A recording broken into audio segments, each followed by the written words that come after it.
This video is powered by the pros at Pascal Air Plumbing and Electric. Arkansas owned, Arkansas operated. GoPascal.com. Always look forward to talking with Grant Hall on a Wednesday morning. Our first guest on a Wednesday here on Halftime.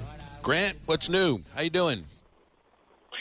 Well, Phil, I'm still in mourning about the Cardinals losing a game last night that they were within one pitch of winning. They scored 3 in the 8th at San Francisco, took a 4-2 lead. It was going to feel like a good team win. And lo and behold, Helsley, on a 1-2 pitch, gave up a 2-run homer to lose the game 5-4 to San Francisco. So, and the odd thing is, Phil, he only threw 4 fastballs out of 18 pitches last night, including all 4 breaking pitches to the guy whose name I've already forgotten that hit the 2-run homer. He was a forgettable Sable, I think, who had struck out twice. He had struck out twice in the game. You know, and when you do him a favor if you're not throwing a fastball on 1 and 2, right? I mean, I know Razorbacks said the same thing. He's old school like I am after the game. And I can only conclude that maybe, because Marmol didn't criticize it afterwards, and maybe Helsley wasn't feeling his fast. Maybe he had trouble locating his fastball, or just felt the breaking pitches were working. But man, you don't want to lose on your second best pitch. Yeah, well, and it's got to be frustrating too because you get the starting pitching has just been abysmal. You get a halfway decent start from Jake Woodford. Your relievers pass the lead to your closer in the 9th, and then the inning opens with an error by your second baseman, and just like you described, it's I mean, it hasn't been the kind of start for the Cardinals that was hoped for or expected. Tied with Cincinnati for last place at 9-15. Yeah, and you're right, Phil. They only have 3 quality starts this year, and I don't know. For example, do you know how many quality starts Pittsburgh has or Milwaukee has at this point in the season? I know they're rarer these days, but that's not very many out of 20-something games. Grant, I want to change it up a little bit and ask you about Aaron Rodgers going to the Jets. And we've seen these aging superstar quarterbacks in Tom Brady, Peyton Manning. They've went somewhere and won Super Bowls, but it doesn't happen as often as you think. Do you think that's a good move for both sides? You think Aaron Rodgers he has about 3-4 years left? Do you think he can get a Super Bowl up there in New York? Well, he probably feels like a new lease on life. It had gotten pretty bitter, I think, between the sides there, and it took a long time just to negotiate that. I tell you who's happy about it today. I read that the Chicago Bears, Matt, are 5-25 against Aaron Rodgers in Green Bay. I bet they are happy. They're going to be happier about it. I'm sure the Jets fans are wild about this. And I could see, you may be right. Maybe it gives him another couple of years in his career. That division's no slouch, man. You got the Bills, and if Tua's healthy, and the Patriots and Mac Jones. Yeah, I was interested in your comments about the draft and what all these guys – like when you only talked to Jacksonville once, did you kind of think, well, that's They came down and worked me out after the combine. Their OC, they had about 3 coaches down and went out there and did about an hour and a half workout or so. It was the first workout after the combine, and that was they might have talked to my agent, but they didn't call me. That was the thing, and I was changing positions, and it was like you're gonna go somewhere between 20 and 40. But yeah, no, that was the Denver was where I thought I was gonna go. Like the one I was talking to the most, and like the coach I was talking, their tight ends coach.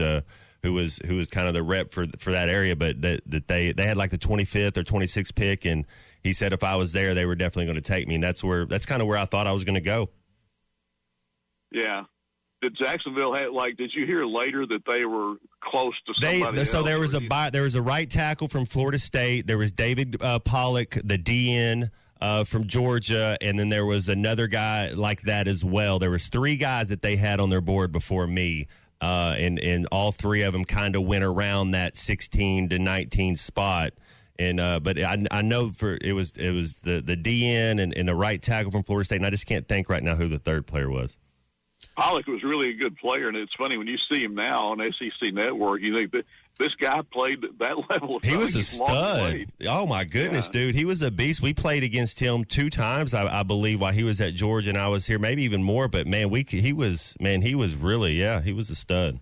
Grant, it's just amazing, though, how, I mean, these next 3 days are the biggest days of the offseason in the NFL. And truthfully, might be the biggest 3 days of any offseason of any professional sport.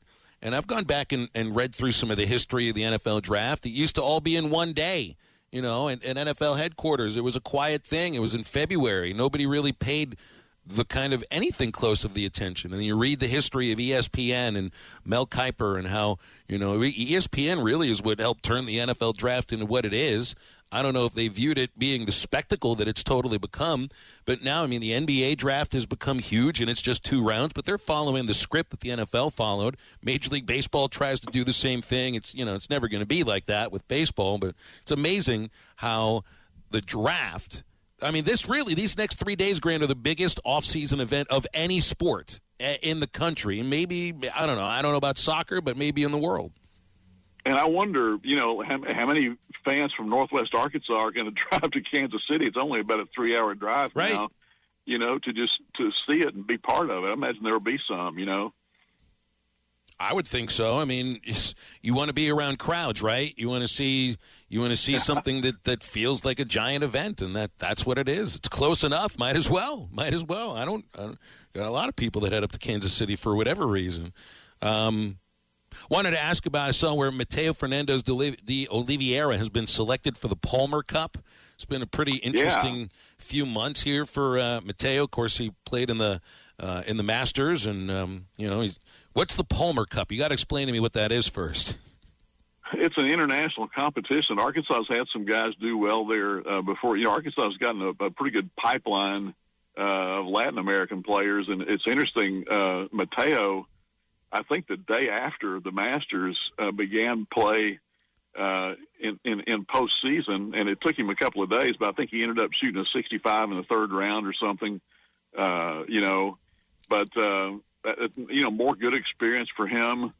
The Razorbacks, I'm sure, wanted to finish higher than 10th in the recent SEC championships, but I think that was good enough to get them in the NCAA competition. So I think they'll be there. What's the level of importance of the SEC golf tournament comparing to like the baseball tournament or the SEC basketball tournament? Do you need to have a good showing in that in order to advance or be selected in the NCAA regionals? Or is it kind of viewed, you know how people view the baseball tournament? You're like, why are you even going? Just sit your regulars. Don't get anybody hurt. Right. Basketball's got a little bit of that same feel. I think it's similar, Phil, because Arkansas has only won the thing twice. I actually was at one of the, I think it's 1995 or 6 in Nashville. They played at Opryland course. I remember Bud Still shot 64 on the last day, and Arkansas might have still had tag writings then. They won that championship. But really, it's what you do all season, and you get the rankings, and they pretty much know by that point in the year who's going to be selected. Although this year apparently it was helpful to Arkansas to at least get in that top 10. All right, well, I hope they make it. I know that the selections are next week. Give me your level of concern about Arkansas baseball right now on a 4-game losing streak heading into a weekend against A&M. I think you summarized it pretty well. It's interesting. Dave, yesterday maybe or the day before, talked about the importance of getting a regional. And that's where, if you'd known that Vanderbilt was going to lose 3 to Tennessee and Arkansas was in position there to really contend for the overall championship had they had a good week last week. But that all of the, Dave is always looking at how do you get to postseason and make a run to Omaha? Can you host a regional? Can you host a super regional? And they're going to have to win some games.